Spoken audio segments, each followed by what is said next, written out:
we're back to kind of talking about products and stuff. And Dave, I want to pivot this question to you.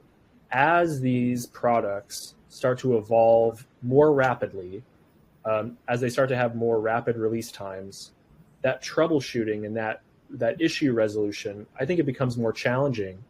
What strategies or tools are you using to, employ and efficiently identify and resolve these issues?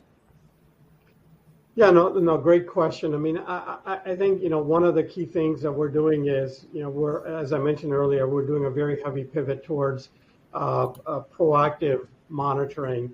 And it used to be that, we would all monitor the infrastructure level, network is up, the CPU and the memory and those kinds of things. But I think gone are those days where that's just sufficient.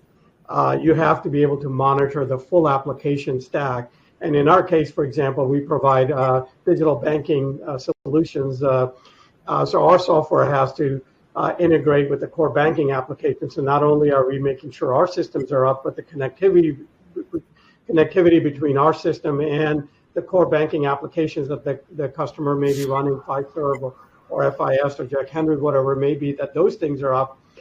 So we have to do the full infrastructure monitoring, the security monitoring.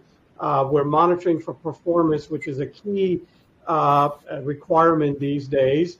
We're monitoring for all of the services and components that are running underneath there. So we do, for example, synthetic logging as a user, not only just from within our network, but from various points to make sure that performance is there, but also that we can go in and transact as a normal customer would be coming in.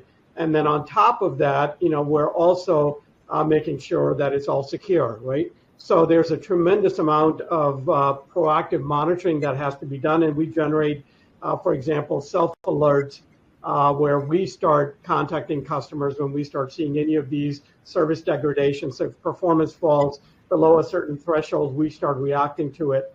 I think the other key thing is that, again, in that same spirit, you have to be able to build high availability environments where you have resiliency built into it, and you have the ability to increase and decrease workload when something is going on. All of a sudden, some promotions may be run by our customers, and we see that the demand on their servers are going up. Do we have the ability to increase workload that they're on? So you making use of technology like virtualization and containerization, where you can have these workloads go up, are very, very important. The last point, I would add on that is the self-service piece of it. I think, for us, that is a important differentiator that we have.